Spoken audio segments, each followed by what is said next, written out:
Welcome back to A to Z here on Locked On Sports Atlanta, free on YouTube and wherever you get your podcast. Search Locked On Sports Atlanta. As of course, follow us on Twitter at Locked On ATL. Follow me at Mark Zinno, MarkZinno. Check out all the great shows we have here on this Locked On platform, including A to Z, along with Hitting Hard with John Chuckery, ATL Day Ones with Jarvis Davis and Tanisha Batiste, our Braves postcast with Grant McCauley. Don't forget about Locked On Falcons with Aaron Freeman and Locked On Hawks with Brad Rowland. Just an incredibly complete lineup here on Locked On Sports Atlanta. We appreciate all the support you guys have given us. We're well over 1,000 subscribers here. Don't forget to subscribe to our YouTube channel, like us there as well, and continue to follow us everywhere on social media and retweet and follow and share all the segments from the shows that you guys see out there. We're growing. We're growing at a great rate here to start. We've only been at this coming up on 2 months now, but we've done an amazing job connecting with the Atlanta audience and fans everywhere. So we certainly appreciate all the support. And thank you guys. We don't say that enough, but thank you guys for making Locked On Sports Atlanta and A to Z part of your daily sports listening. All right, let's get to Nick Saban and NIL. And Saban here, quickly realized that he stepped in it in his comments. When you become somebody the likes of Nick Saban and you have the world at your feet, the world is your oyster, and when you speak, everybody stops. When you walk into a room, everybody stops, and they want to know what you're going to do and what you're going to say and what you're wearing and all the other stuff. They are in tune with whatever you have going on. And when you have that sort of clout, sometimes when you get on a roll, and you just start talking, things start flying out because it's comfortable and it's fun. And like you're seeing the engaged reaction and people are leaning in and they can't believe what you're saying. And they're listening so intently. And it's like, oh, you just start talking. And Saban started talking and he called out Jackson State with Deion Sanders. And obviously he called out Texas A&M with Jimbo Fisher. And he started to, I don't want to say he walked that back. He apologized for singling out those schools. Said that he called Deion Sanders and he called Jimbo Fisher to apologize. And he was quoted as saying, I should have been more specific when I said bought and saying you can buy players now through the name, image, and likeness and never mentioned any specific school and just said across the sport. That's on me. But other than that, I don't have any regrets over what I said Wednesday. He's at the World Games in Birmingham speaking at a speaking event. So, look, Saban is hard fast that NIL is going to ruin college football. And he's right. You should have instead of saying you shouldn't name the schools, you shouldn't have used the word bought. Because as I said yesterday, it's not illegal. It's not illegal to sign an NIL deal with a college athlete. Like it's not against the rules. And oh, by the way, nobody has been proven yet to be in violation. So these are open, baseless accusations at this point. I mean, if you have proof and you want to bring it to the forefront, that's a different conversation. But that's not what Saban did.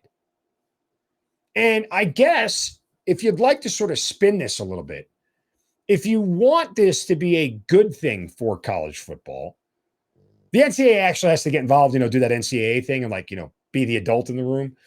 But show the transparency. Show who got the deal. Show how it went down. I mean, if they got it through their agent, that's fine. And folks, oh, by the way, if a booster who owns a car dealership or knows the owner of the car dealership introduces and texts the agent and the car dealer together and said, hey, why don't you two meet about so-and-so? See if you can get him a deal. Like, that's not against the rules.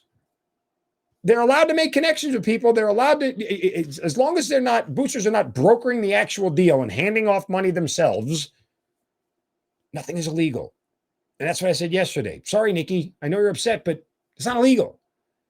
If you would like to challenge the NIL system, you went about it the wrong way.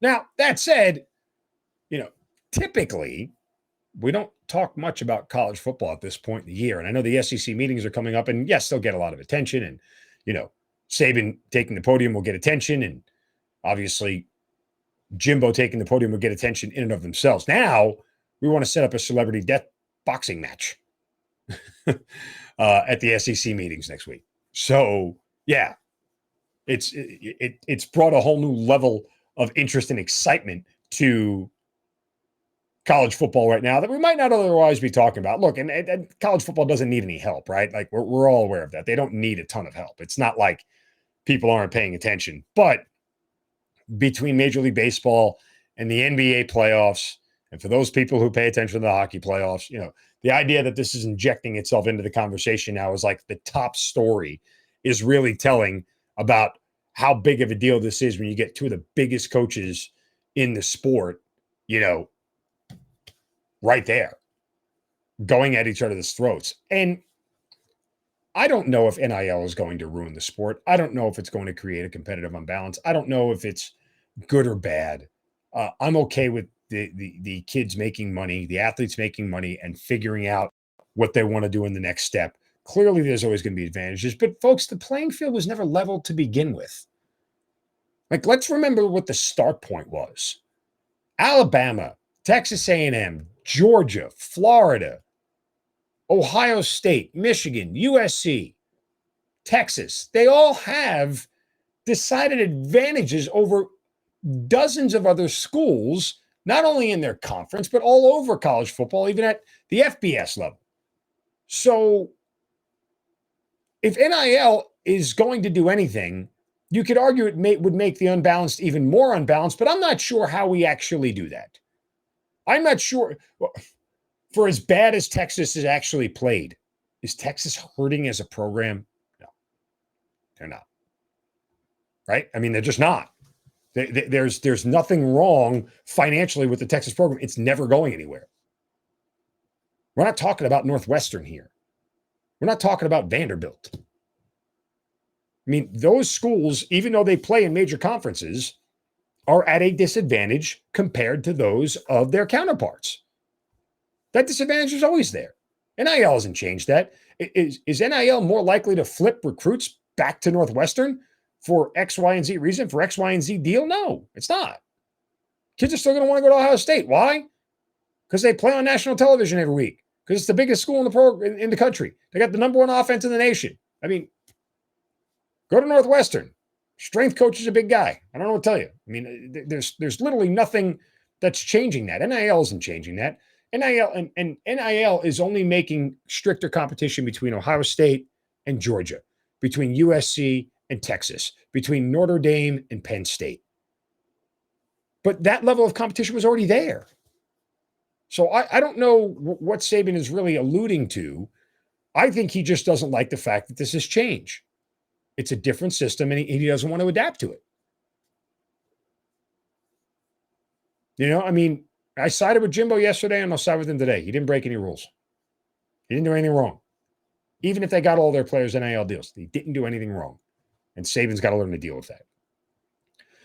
Braves got to learn to deal with the fact they strike out way too much, and they better not do it this weekend against the Miami Marlins. They have a series coming up. We'll dive into that next, plus a very unique thing happening at Truist Park. We'll do that in our final segment here on A to Z on Locked On Sports Atlanta, free on YouTube, and wherever you get your podcast, search Locked On Sports Atlanta.